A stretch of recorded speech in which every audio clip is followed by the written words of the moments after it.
그러므로 요셉이 애굽의 모든 토지를 다 사서 바로에게 바치니 애굽의 모든 사람들이 기근에 시달려 각기 토지를 팔았음이라. 땅이 바로의 소유가 되니라. 요셉이 애굽 땅 이 끝에서 저 끝까지의 백성을 성읍들에 옮겼으나 제사장들의 토지는 사지 아니하였으니 제사장들은 바로에게서 녹을 받음이라. 바로가 주는 녹을 먹음으로 그들이 토지를 팔지 않음이었더라. 요셉이 백성에게 이르되 오늘 내가 바로를 위하여 너희 몸과 너희 토지를 샀노라. 여기 종자가 있으니 너희는 그 땅에 뿌리라. 추수의 5분의 1을 바로에게 상납하고 5분의 4는 너희가 가져서 토지의 종자로도 삼고 너희의 어린 양식으로도 삼고 너희 가족과 어린아이의 양식으로도 삼으라. 그들이 이르되 주께서 우리를 살리셨사오니 우리가 주께 은혜를 입고 바로의 종이 되겠나이다. 요셉이 애굽 토지법을 세우매 그 5분의 1이 바로에게 상납되나 제사장의 토지는 바로의 소유가 되지 아니하여 오늘날까지 이르니라. 그러므로 요셉이 애굽의 모든 토지를 다 사서 바로에게 바치니 애굽의 모든 사람들이 기근에 시달려 각기 토지를 팔았음이라. 땅이 바로의 소유가 되니라. 요셉의 애굽 땅이 이 끝에서 저 끝까지의 백성을 성읍들에 옮겼으나 제사장들의 토지는 사지 아니하였으니 제사장들은 바로에게서 녹을 받음이라. 바로가 준 녹을 먹음으로 그들이 토지를 팔지 않았음이더라. 요셉이 백성에게 이르되 오늘 내가 바로를 위하여 너희 몸과 너희 토지를 샀노라. 여기 종자가 있으니 너희는 그 땅에 뿌리라.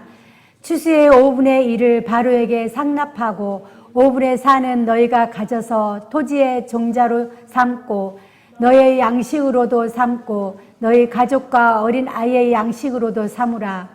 그들이 이르되 주께서 우리를 살리셨사오니 우리가 주께 은혜를 입고 바로의 종이 되겠나이다. 요셉이 애굽 토지법을 세우매 그 5분의 1이 바로에게 상납되나 제사장들의 토지는 바로의 소유가 되지 아니하여 오늘날까지 이르니라. 아멘. 이 말씀은 요셉이 이제 제사장 요셉이 갑자기 단어가 생각이 안 나네. 그냥 제가 이렇게 한 번씩 단어가 생각이 안 나요. 오늘의 말씀은 이제 요셉이 그 애굽을 이렇게 통치하면서 일어났던 그 일들의 말씀이에요. 요셉은 어떤 사람이었을까요? 요셉은 꿈을 꾸는 자였죠. 저도 어렸을 때는 꿈이 있었습니다. 꿈은 아이들에게 꿈을 물어보면 아이들은 자라면서 꿈이 계속 바뀌어요. 저도 그랬던 것 같아요. 어렸을 때 왜 그 선생님들이 종이를 나눠주면서 꿈에 대해서 이렇게 쓰라고 하면 깊이 생각해 본 적이 없었기 때문에 그때 가장 많이 써낸 그 꿈이 뭐 간호원, 선생님 이랬던 것 같아요. 우리 때는 간호원이나 선생님을 가장 많이 써냈던 것 같고 공부를 좀 잘한다 하는 애들은 과학자, 뭐 대통령 이렇게 꿈을 써는 것 같아요. 꿈은 계속 바뀌죠. 자라면서 계속 꿈을 바뀝니다. 그런데 저 같은 경우는 바뀌지 않았던 게 하나가 있었어요. 유일하게 제 마음속 깊이 숨겨놨던 꿈이 있었습니다. 한 번도 입 밖으로 내놓지 않았던 제 마음속 깊이 숨겨놨던 꿈이 하나가 있었어요. 제 꿈은 어렸을 때부터 가수가 되는 게 꿈이었습니다.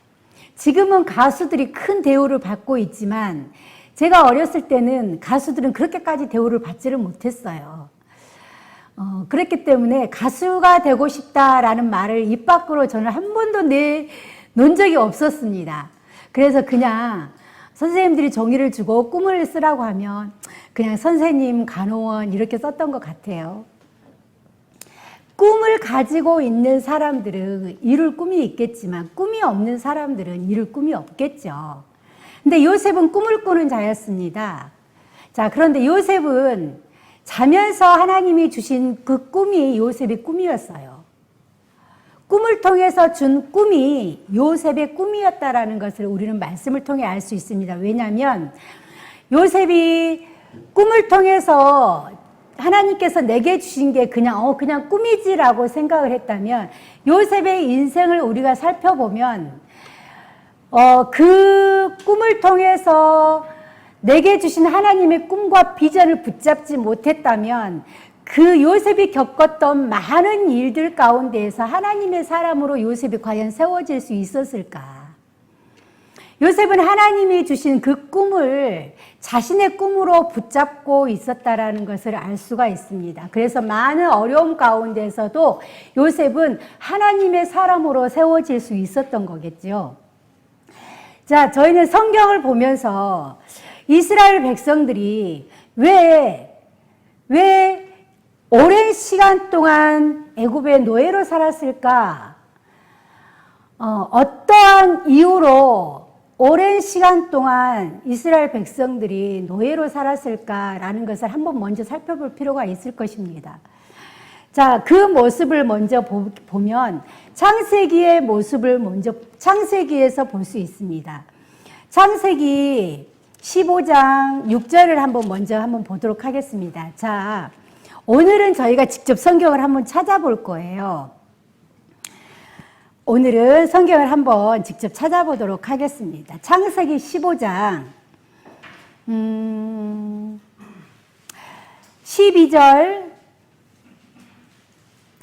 12절에서 14절 말씀을 한번 보도록 하겠습니다.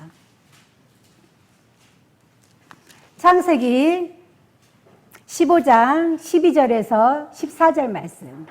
자, 성경 찾으셨나요? 자, 함께 읽도록 하겠습니다. 시작. 해질 때에 아브라함에게 깊은 잠이 임하고 큰 흑암과 두려움이 그에게 임하였더니 여호와께서 아브라함에게 이르시되 너는 반드시 알라. 내 자손이 이방에서 객이 되어 그들을 섬기겠고 그들은 400년 동안 내 자손을 괴롭히리니 그들이 섬기는 나라를 내가 징벌할지며 그 후에 내 자손이 큰 재물을 이끌고 나아오니라. 자, 오늘의 이 말씀, 자, 우리가 읽지는 않았지만 그 전의 말씀을 보면 이제 하나님께서 아브라함에게 약속을 하시죠. 너에게 많은 셀 수 없을 만큼 많은 자녀를 줄 거라는 것을 약속을 합니다. 그 앞에 보면. 그런데 아브라함이 무엇으로 증명을 하실 거냐고 물었을 때에 아브라함이 믿음이 없어서가 아니에요. 그 일을 이루고 난 이후에 어떻게 하나님께서 일을 해 가실 건지 어떻게 나에게 증명을 하실 것입니까? 라고 묻는 것입니다. 그래서 하나님께서는 아브라함의 그의 믿음을 의로 여기셨다라고 이야기를 하십니다. 자, 그리고 나서 이제 하나님께서 아브라함에게 이제 언약을 약속을 하기 위해서 이제 나를 위하여 3년 된 암소와 3년 된 암염소와 3년 된 순양과 산비둘기와 집비둘기 새끼를 가져올지니라 라고 이제 언약을 하기 위해서 이제 번제물을 준비할 것을 이야기를 하죠. 그리고 아브라함이 그 모든 것을 가져다가 그 중간을 쪼개고 그 중간을 쪼갠 후에 언약을 맺을 사람이 마주 이렇게 서게 됩니다. 그리고 나서 그 짐승에 쪼갠 그 중간을 언약을 맺을 사람들끼리 이렇게 왔다 갔다 하는 거예요. 그 당시에 언약을 맺는 행위였죠. 그런데 이것은 무슨 의미가 있냐면 이 약속을 지키지 않으면 이렇게 될 것이다. 이 짐승처럼 이렇게 될 것이다 라는 의미를 가지고 있습니다.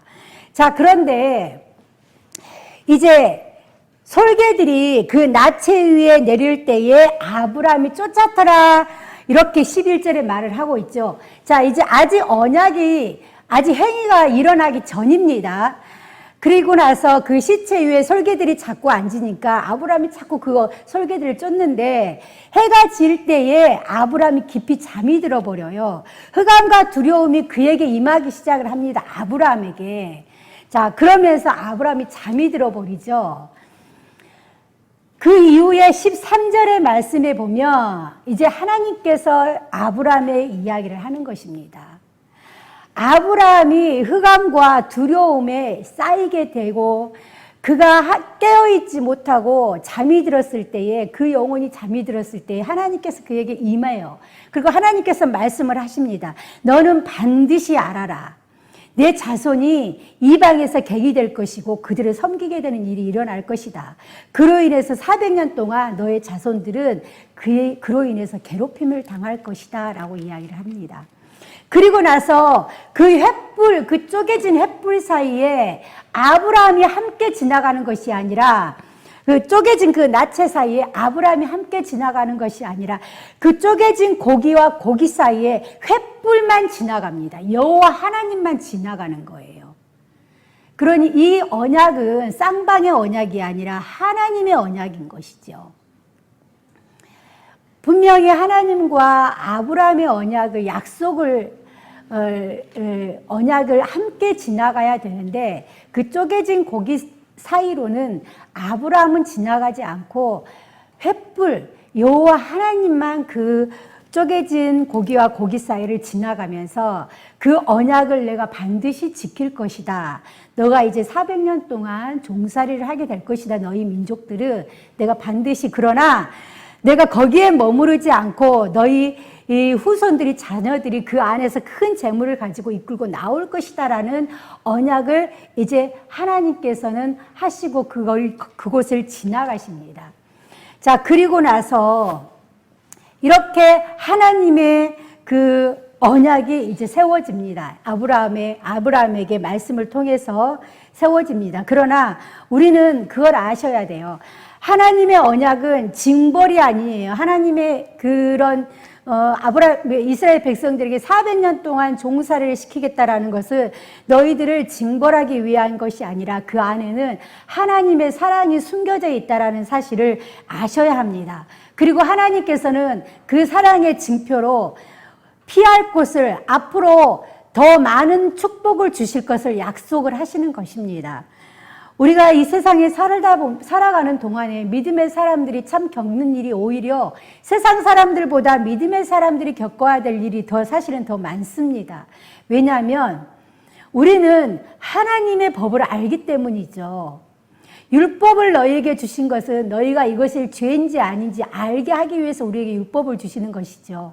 하나님의 법을 우리는 알기 때문에 우리는 그 하나님의 법을 지키고 살아가기 위해서 어쩌면 세상 사람들보다도 더 많은 어려움을 겪고 살아갑니다. 그런데 중요한 것은 하나님께서 너희들이 이렇게 많은 어려움을 겪고 살기 위해서 우리에게 하나님의 법을 주는 것이 아니라 그 안에는 우리에게 더 큰 사랑을 주시기 위해서 하나님의 법을 우리에게 주셨다는 사실을 여러분들 깨달으시길 예수님의 이름으로 축원합니다. 자, 이제 하나님의 이 언약의 약속을 이뤄가기 위한 과정들이 일어나죠. 이렇게 하나님의 그 구속의 역사가 이제는 요셉을 통해서 이제 진행되어지는 걸 볼 수 있습니다. 어느 날 바로가 꿈을 꾸게 되죠. 그 꿈을 해석하는 것이 바로 요셉입니다. 자, 이 바로가 꾼 꿈의 해석은 7년 대풍년과 7년 대흉년에 대해서 이제 꿈을 꾸게 되는 것입니다. 자, 바로가 이 꿈을 꾸었는데 아무도 해석을 못하게 되죠. 그러나 하나님의 사람 요셉은 이 꿈을 해석하게 되는 것입니다. 요셉은 하나님의 명령에 순종한 사람이고 하나님이 주시는 지혜로 하나님께서 내게 주시는 그 꿈을 향해 나아가는 사람입니다. 그래서 하나님이 주신 그 지혜를 통해서 이제 바로의 꿈을 해석을 하게 되는 것입니다. 하나님의 사람은 하나님의 지혜로 살아가야 된다는 거예요. 하나님께서는 우리에게 하나님의 지혜뿐만이 아니라 땅의 총명함도 주십니다. 왜냐하면 하나님의 일은 하나님의 사람들을 통해서 이 땅에서 이루어 가시기 때문에 하나님이 주신 하늘의 지혜뿐만이 아니라 땅의 총명함도 우리에게 허락하신다라는 사실입니다. 자, 그로 인해서 이제 본격적으로 7년 대풍년이 이루어지고 나머지 이제 그 7년 대흉년이 이제 시작이 되죠. 요셉을 통해서 애굽은 7년 풍년에 많은 곡식을 준비해 놓았습니다. 그런데 다른 나라들은 이것을 준비하지를 못했어요. 그래서 애굽은 곡식이 넘쳐나지만 다른 나라들은 이제 흉년에 인해서 먹을 거리가 없게 되었습니다. 바닥이 나버렸어요. 그런데 그 기근은 가나안 땅에 있던 요셉의 그 형제들도 피해갈 수 없는 그런 상황이 되었습니다. 가나안 땅에도 극심한 이제 흉년이 시작이 되었고 그 땅에 있는 백성들도 이제 음식을 구하기 위해서 여기저기 분주하게 다닐 수밖에 없었습니다. 자, 이제 애굽에는 음식이 넘쳐나고 있다라는 사실을 이들도 들었어요. 그리고 이제 이들도 애굽을 향해 이제 음식을 구하기 위해서 애굽을 향해서 이제 이들도 갑니다. 자, 하나님께서는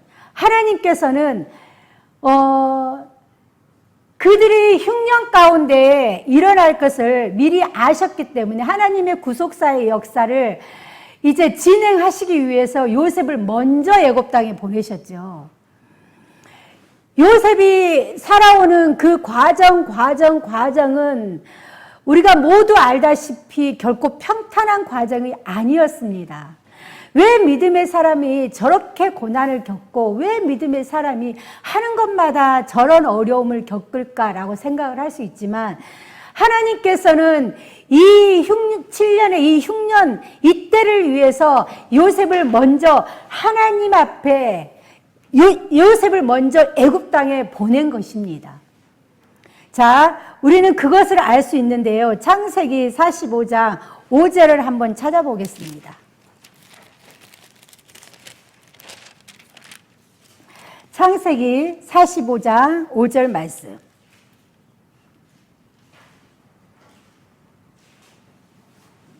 자, 읽습니다. 창세기 45장 5절 말씀 읽습니다. 자, 시작. 당신들이 나를 이곳에 팔았다고 해서 근심하지 마소서, 한탄하지 마소서. 하나님이 생명을 구원하시려고 나를 당신들보다 먼저 보내셨나이다. 아멘. 자, 8절 말씀 한번 보겠습니다. 8절. 자, 8절 읽습니다. 시작. 그런즉 나를 이리로 보낸 이는 당신들이 아니요 하나님이시라. 하나님이 나를 바로에게 아버지로 삼으시고 그 온 집의 주로 삼으시며 애굽 온 땅을 통치자로 삼으셨나이다. 아멘. 자, 하나님께서는 이미 예비해 두셨다라는 사실이에요. 하나님은 이미 모든 것을 다 예비해 주셨다라는 것입니다. 이게 하나님의 은혜죠. 저는 아침에 딱 눈을 뜨면 제가 이렇게 누워있는 이 침대에서 딱 일어나서 정면으로 보이는 그 벽. 딱 일어나서 정면으로 보이는 그 벽에 이런 글귀가 있습니다. 모든 것이 하나님의 은혜입니다. 저는 하나님의 은혜, 요즘에 제가 더 느낍니다, 사실은. 물론 순간순간 느낄 때가 참 많죠. 그런데 요즘에 저는 더 절실하게 하나님의 은혜가 아니고서는 안 되는구나라는 걸 더 절실하게 느끼게 됩니다. 사람이 아무것도 할 수 없다라고 느낄 때, 내가 능력이 없고 내가 아무것도 없는 상태에서 하나님께서 이루어가는 것들을 볼 때에 정말 이게 하나님의 은혜구나. 우리가 풍성한 가운데에 내가 무엇을 했을 때, 내가 정말 능력이 있는 가운데에 내가 무엇을 했을 때는 그거는 내 힘으로 하는 거죠. 내 능력으로 하는 것입니다.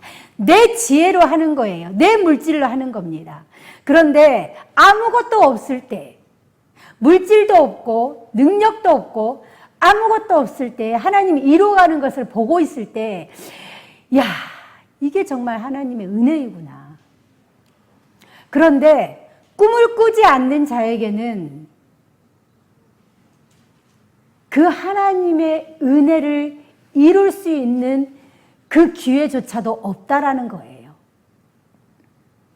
여러분들은 어떤 꿈을 꾸십니까?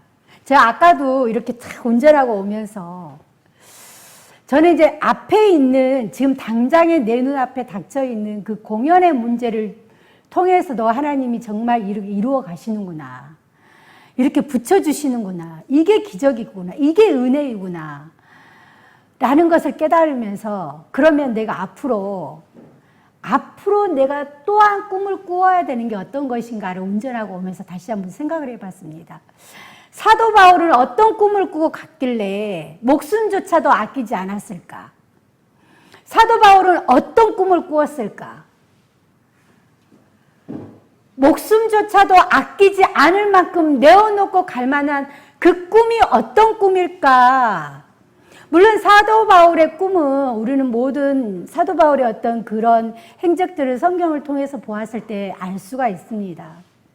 오직 하나님의 나라를 위해서, 아버지의 그 복음을 선포하기 위해서 나의 목숨조차도 내어놓은 사도 바울의 그 꿈이 과연 나도 그런 꿈을 꾸고 있나라고 저는 아까 오면서 생각을 다시 한번 해보면서, 우리 각자에게 주시는 꿈은 다 다르겠죠. 각자에게 주시는 비전을 다 분명히 다릅니다. 그 꿈이 누군가에게는 큰 꿈이 될 수도 있고 작은 꿈이 될 수도 있겠지만, 여기 계시는 우리 믿음소망사랑교회 모든 성도님들은 하나님 나라의 꿈을 꾸시기를 예수님의 이름으로 축원합니다.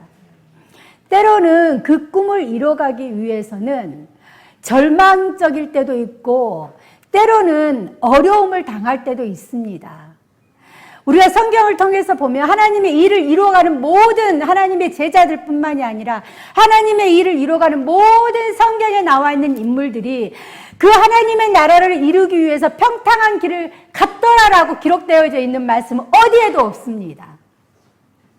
하나님 때문에, 하나님의 일을 하고 가기 때문에 때로는 목숨조차도 위협을 받고 때로는 정말로 목숨조차도 잃게 되는 일들이 일어남을 우리는 성경을 통해서 알 수가 있습니다. 여러분들이 평탄한 길을 가기를 원하시는 그런 믿음은 아직 어린아이 같은 믿음이겠죠. 교회에 신앙생활을 하시는 성도님에게는 축복의 말씀이 당연히 그 말씀이 희망이 되겠지만, 어떤 믿음의 장성한 분량에 이르는 사람들에게는 그 믿음은, 그 축복의 말씀은 오히려 어린아이에게 성장하지 못하도록 만드는 어떤 그런 말씀밖에는 안 된다라는 거예요. 더 성장이 되어지면요, 더 믿음이 더 자라게 되면은요, 내가 하나님의 나라를 이루어가기 위해서는 이런 어려움도 내가 겪어야 되는 거구나. 이런 절망도 내가 넘어서야 되는 거구나. 라는 것을 알 수가 있는 것입니다. 그리고 그런 절망도 뛰어넘을 만한 그런 믿음의 소유가 된다라는 사실입니다. 우리가 그런 어려운 가운데서도 하나님께서는 우리에게 피해갈 길을 예비해 주시는 분이시기 때문입니다. 제가 언젠가 여기에서 제가 가장 좋아하는 찬양이 여호와 이레라는 찬양이라고 한번 말씀을 드린 기억이 있어요. 나를 위해 천사를 보내주셨고 나의 길을 예비하신 하나님, 그 찬양을 저는 참 좋아합니다. 마치 그 찬양을 부르면서 제가 길거리에 갈 때 그 찬양을 부르면 정말로 하나님의 천사가 내 옆에 있는 것 같아요. 나를 위해 천사를 보내주셨네, 여호와 이레. 그 하나님, 진짜 내 옆에 천사가 같이 걸어가고 있는 느낌입니다. 하나님께서는 이렇게 예비하신다라는 거예요. 우리가 절망성에 있을 때도 우리가 그 길을 뚫고 갈 수 있는 길을 예비해 주시죠. 가나안 백성들이 어려운 가운데, 지금 절망 가운데 있지만 이미 하나님께서는 그들을 위해서 예비해 두셨다라는 사실입니다. 아브라함과 언약을 체결하는 그 상황에서 하나님께서는 분명히 이렇게 될 것이다라고 약속을 했지만 또한 그 밑에 말씀을 보면 그러나 너희들이 거기서 머물고 거기서 인생이 끝날 것이 아니라 너희들이 거기서 더 많은 재물을 가지고 다시 나올 것이다라는 이 약속을 언약을 성취하기 위해서 하나님께서는 이미 요셉을 애굽 땅에 보내주셨다라는 사실입니다. 그리고 하나님께서는 그 약속을 지키십니다. 하나님의 은혜는 거저 주시는 은혜죠. 은혜는 말 그대로 거저 주는 거예요, 사실은. 내가 값을 치르고 주신 은혜는 내가 정당하게 값을 치렀기 때문에 그거는 은혜라고 우리가 말할 수 없지만 하나님께서 주시는 우리에게 주신 은혜는 거저 주시는 은혜입니다. 애굽 백성과 가나안 백성들은 자신들의 모든 소유를 이제 요셉에게 팔게 되죠. 이제는 과정들을 맞춰서 다 이제는 뭐 가서 조금씩 얻어오는 이런 과정을 이제 다 뛰어넘어서 이제는 값을 치러야 돼요. 그래서 자신들이 갖고 있는 모든 소유를 다 팔아요. 양식을 사기 위해서. 그죠? 자신이 갖고 있는 모든 땅도 팔고 다 팝니다. 짐승도 팔고 다 팔아요. 나중에는 팔 게 없으니까 이제 자기 자신도 팔아요. 왜? 당장에 먹고 살 게 없기 때문에 자기 자신들도 이제 팔게 되는 거예요. 내가 너의 노예 종이 되겠다. 그러니 먹을 양식을 좀 달라. 라고 자기 자신들까지도 이제 팔게 되는 상황이 됩니다. 모두 다, 모든 소유가 이제 요셉에게 팔게 되죠. 그들은 스스로 이제 노예가 되기로 작정을 한 것입니다. 이제 요셉은 바로에게 이 모든 소유권을 다 이제 넘기죠. 이제 모든 소유가 바로의 소유가 되었습니다. 그런데 중요한 거는 모든 소유는 바로의 소유가 되었지만 모든 정책은 요셉에게 맡겼다라는 사실이에요. 바로가 모든 정책은 요셉에게 맡겼습니다. 자, 요셉이 이제 어떤 정책을 펼쳐가냐면 이런 정책을 펼쳐가요. 여러분들 요셉을 통해서 하나님의 모습을 발견하기를 예수님의 이름으로 축원합니다. 자, 요셉이 이제 모든 이제 모든 정책을 맡으면서 요셉이 이제 그들에게 너희들이 앞으로 추수하는 것에 5분의 1은 너희들이 갖고 나머지 것들은 다 이제 바로에게 바쳐라라고 이야기를 하죠. 사실은 모든 것들이 다 요셉의 소유라고 해도 과언이 아니죠. 이제 자신들까지도 다 이미 바쳤기 때문에 뭐 그들에게 어떤 소유권을 주지 않아도 그들이 아무런 할 말이 없습니다. 그럼에도 불구하고 요셉은 그들에게 5분의 1만 바로에게 맡기고 나머지는 다 너희들이 가지고 그걸로 종자로도 삼고 그걸로 너희들이 먹고 살고 너희들의 자녀도 양육하라라고 이야기를 해요. 저희들이 이제 어렸을 때 저희는 군것질거리가 많지 않기 때문에 사실은 뭐 고구마, 감자, 뭐 옥수수 이런 걸로 군것질거리를 많이 삼았어요.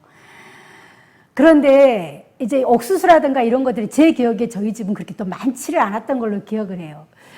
옥수수를 쪄서 먹으면 얼마나 맛있어요. 그런데 이제 그게 어느 정도 없어질 무렵이 되면 군것질거리가 없어요. 그러면 그 처마 밑에 씨하려고 그 옥수수를 이렇게 매달아서 말려놔요. 씨를 하기 위해서. 그러면 그게 너무나도 먹고 싶은 거예요. 그게. 그런데 그거를 먹는 날에는 엄마한테 정말 혼납니다. 왜? 그거는 내년에 또 다시 옥수수를 먹기 위해서 남겨둔 씨앗이기 때문이죠. 그 씨앗을 먹는 날에는 아주 큰일이 납니다. 그런데 이 가나안 백성들은요, 그 씨앗까지도 남겨놓지를 않았어요. 그래서 그 다음에 농사 질 어떠한 종자도 없습니다. 그런데 요셉은요, 자, 너희들이 앞으로 먹고 살기 위해서는 이 씨종자가 필요하지 않겠니? 그러니 이 나머지 것을 가지고 이걸로 다시금 씨종자를 만들고 다시금 농사를 지어서 너희들이 살아가라 라고 이야기를 하는 거예요. 노예는 아무런 발언권이 없죠. 아무런 소유권이 없습니다. 노예는 그저 주인이 시키면 시키는 대로 하고요. 주인이 주면 주는 대로 먹는 것 뿐이에요. 그게 노예의 신분입니다. 그럼에도 불구하고요, 요셉은 그들에게 소유권을 줘요. 그들에게 너희들이 먹고 살 어떤 그 길을 열어줍니다. 이것이 바로 하나님의 은혜예요. 요셉의 모습을 통해서 우리에게 하나님의 모습을 발견하게 하는 것입니다. 예수님께서 이 땅에 오셔서 우리를 핏값으로 사셨어요. 예수님이 그냥 너희는 내 자녀다라고 강제로 여러분들을 내 자녀로 삼은 게 아니라는 거예요. 예수님께서는 분명히 핏값으로 사셨습니다, 우리를. 그렇다면 우리는 이미 예수님의 사람이에요. 예수님이 어떻게 생각하면 핏값으로 샀기 때문에 정확하게 따지면 예수님의 노예이고 종인 것이지요. 이미 창세기에서 보면 공중 권세의 소유권이 사단 마귀에게 넘어가 버렸습니다. 우리는 사단 마귀의 노예가 됐지만 예수님께서 핏값으로 우리 믿음의 사람들, 우리의 영혼들을 예수님께서 핏값으로 치름으로 인해서 그 사단이 갖고 있는 그 소유권에서 우리를 사간 거예요. 그러면 우리는 예수님의 노예라고 해도, 예수님이 종이 된다 해도 우리는 할 말이 없는 사람들이죠. 그럼에도 불구하고 하나님께서는 우리에게 어떤 신분을 주시냐면요, 하나님의 자녀가 되는 신분을 주세요. 하나님의 자녀가 되는 신분을 우리에게 주신다라는, 우리의 신분을 상승시켜 주셨다라는 거예요. 노예의 신분이 아니라 하나님의 자녀의 신분으로 우리의 신분을 상승시켜 주시는 것입니다. 그러므로 인해서 하나님의 자녀들은요, 이제 하나님의 자녀이기 때문에 우리가 필요한 모든 것을 우리는 하나님께 요구할 권한이 우리에게는 생겼다라는 사실입니다. 그래서 우리는 하나님 앞에 늘 날마다 구하죠.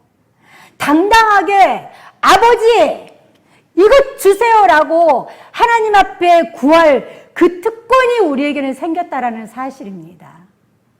그래서 우리는 하나님 앞에 늘 구합니다. 하나님, 이것 좀 해주세요. 하나님, 이게 필요합니다. 하나님, 이거 하려면 이것도 필요해요. 하나님, 이것도 주세요. 당연한 거예요. 자녀가 아버지께 구하는 거 당연한 것입니다. 남의 집 자식이 와서 구하면은요, 안 주지만요, 내 집 자식이 와서 구하면요, 주잖아요.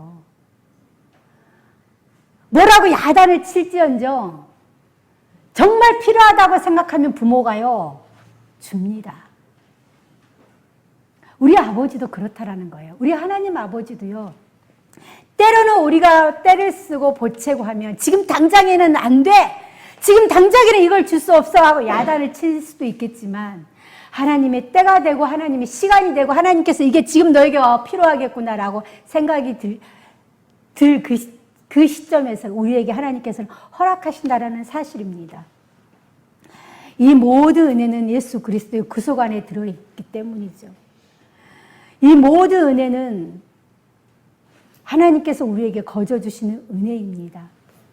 이스라엘 백성들이 표면적으로 볼 때는 단순히 기근을 피해 애굽으로 들어간 것 같으나 하나님의 계획 안에서 구속사의 진행이 이루어졌다는 사실을 아시기 바랍니다. 그러므로 사랑하는 성도 여러분, 예수님이 오시는 그날까지, 예수님이 이 땅에 오시는 그날까지 모세가 이스라엘 백성들을 애굽에서 출애굽시킨 것처럼 이제는 여기 계시는 여러분들이 저 세상 사람들에게 나아가서 그들을 하나님의 나라로 가기 위해서 출애굽시키시는 우리 믿음, 소망, 사랑의 교회 모든 성도님들이 되시기를 예수님의 이름으로 축원합니다. 기도하겠습니다.